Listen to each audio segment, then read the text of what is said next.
ओम श्री विद्याय नमः। ओम श्री विद्याय नमः।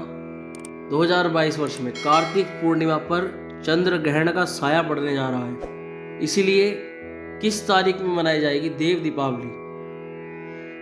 भगवान विष्णु के चतुर्मास सोने के उपरांत जब भगवान विष्णु जागते हैं तो कार्तिक मास से ही, जब देव उत्थान एकादशी होती है उसके उपरांत से ही सभी शुभ कार्य पूजा पाठ आरंभ हो जाती है। ऐसे में इस कार्तिक पूर्णिमा को देव दीपावली पर्व के नाम से भी जाना जाता है। अब ग्रहण 8 तारीख में पड़ रहा है और पूर्णिमा भी 8 तारीख में ही है। ऐसे में देव दीपावली कब मनाई जाएगी, प्रश्न सबके मन में चल रहा है। तो मैं आपको बता दूं कि ग्रहण के कारण से और पंचांगों के अनुसार भी देव दीपावली 7 नवंबर 2022 को मनाई जाएगी। कार्तिक पूर्णिमा पर इस बार चंद्र ग्रहण लग रहा है। इस कारण से धार्मिक विशेषज्ञों का कहना है, ज्योतिषियों का कहना है और हमारा मत है, पंचांगों का मत है कि देव दीपावली 7 नवंबर को ही मनाई जाएगी। 7 नवंबर की शाम को दीपक जलाए जाएंगे। 8 नवंबर को चंद्र ग्रहण होने की वजह से देव दीपावली का कार्यक्रम 7 नवंबर को ही किया जाएगा। अब आइए जानते हैं कि कार्तिक पूर्णिमा का महत्व और मान्यताएं क्या क्या है। मित्रों, कार्तिक पूर्णिमा 8 नवंबर को है और इसी दिन चंद्र ग्रहण भी लग रहा है। सूतक का आरंभ इस दिन सूर्योदय से ही हो जाने की वजह से इस बात को लेकर चर्चा है कि सूतक काल में स्नान और दान पुण्य कैसे किया जाएगा। ऋषिकेश, भारद्वाज और राजधानी पंचांग के अनुसार चंद्र ग्रहण शाम को 5:10 से है और 6:11 तक ये आपके आसपास शहरों में लगा रहेगा और सुबह करीब 8:10 से सूतक दोष प्रारंभ हो जाएगा, सूतक लग जाएगा। इससे पूर्व मंदिर के कपाट को बंद कर दिया जाएगा। इस दिन स्नान करने का शुभ मुहूर्त सुबह प्रातः 4 बजे से लेकर सूर्योदय तक रहेगा।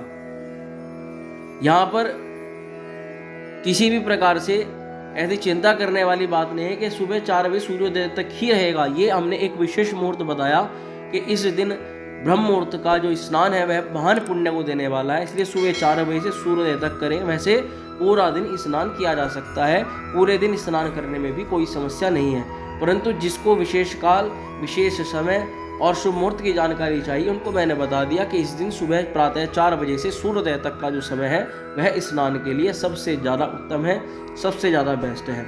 वैसे कोई भी पूरे दिन स्नान कर सकता है। गंगा स्नान में सूतक पादक की कोई चिंता नहीं होती। सनातन धर्म में कार्तिक माह को सभी महीनों में सबसे शुभ फलदायी माना गया है।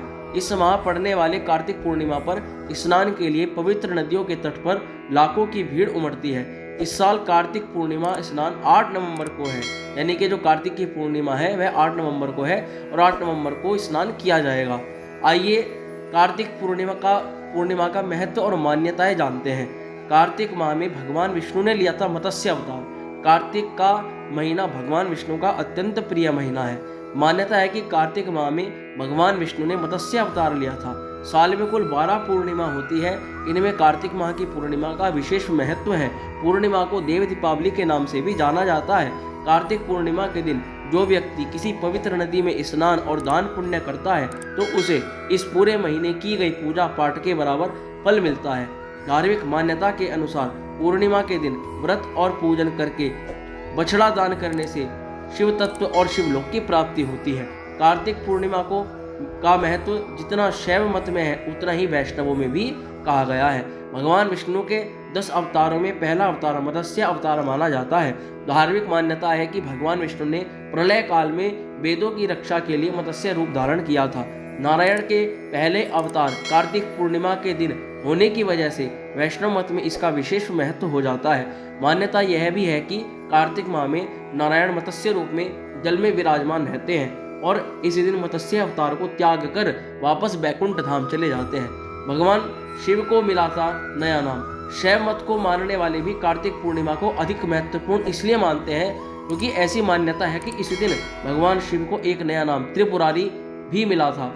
कार्तिक पूर्णिमा के दिन ही भगवान शिव ने एक अनोखे रथ पर सवार होकर अजय असुर त्रिपुरासुर का वध किया था। इस असुर के मारे जाने से तीनों लोकों में धर्म को फिर से स्थापित किया जा सका है। इसलिए इसे त्रिपुरारी पूर्णिमा भी कहते हैं। देवताओं ने खुश होकर काशी में दीप जलाए थे, इसलिए इस दिन काशी में देव दीपावली भी मनाई जाती है। पांडवों ने किया था दीपदान। महाभारत का महायुद्ध समाप्त होने पर पांडव इस बात से बहुत दुखी थे कि युद्ध में उनके सगे संबंधियों की असमय मृत्यु हुई है। अब उनकी आत्मा की शांति कैसे हो? पांडवों की चिंता को देखते हुए भगवान श्री कृष्ण ने पांडवों को पितरों की तृप्ति के उपाय बताए थे। इस उपाय में कार्तिक शुक्ल अष्टमी से लेकर कार्तिक पूर्णिमा तक की विधि शामिल थी। कार्तिक पूर्णिमा को पांडवों ने पितरों की आत्मा की तृप्ति के लिए गढ़मुक्तेश्वर में तर्पण और दीपदान किया था। इस समय से ही गढ़मुक्तेश्वर में गंगा स्नान और पूजा की परंपरा चली आ रही है। देव तुलसी का प्राकट्य। पौराणिक मान्यता के अनुसार कार्तिक शुक्ल एकादशी तिथि को देवी तुलसी का भगवान के शालिग्राम स्वरूप से विवाह हुआ था और पूर्णिमा तिथि को देवी तुलसी का बैकुंठ में आगमन हुआ था। इसलिए कार्तिक पूर्णिमा के दिन देवी तुलसी की पूजा का खास महत्व है। मान्यताओं के अनुसार कार्तिक पूर्णिमा के दिन ही देवी तुलसी का पृथ्वी पर भी आगमन हुआ है। इस दिन नारायण को तुलसी अर्पित करने से अन्य दिनों की अपेक्षा अधिक पुण्य की प्राप्ति होती है। इसके अलावा प्रकाशोत्सव।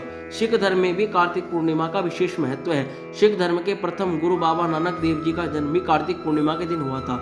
इस दिन को सिख धर्म में प्रकाश उत्सव के रूप में मनाया जाता है। गुरुद्वारों में इस दिन विशेष कार्यक्रम और लंगरों का आयोजन होता है। इसके अलावा आप कार्तिक पूर्णिमा से जुड़ी हुई और बातों को जानने के लिए हमारे चैनल को अभी सब्सक्राइब करें, क्योंकि इससे जुड़ी हुई और वीडियोस मैं अपने चैनल पर जल्दी अपलोड करने वाला हूं। जिन लोगों को वीडियो अच्छी लगी हो उसको लाइक और शेयर अवश्य करें एवं कमेंट करके हमें बताएं कि कार्तिक पूर्णिमा के बारे में आप और क्या जानना चाहते हैं। तो आशा करता हूँ वीडियो आपको अच्छी लगी होगी। जितना हो सके इसको लाइक शेयर करें और कमेंट करके हमें बताएं। ओम श्री विद्यायै नमः।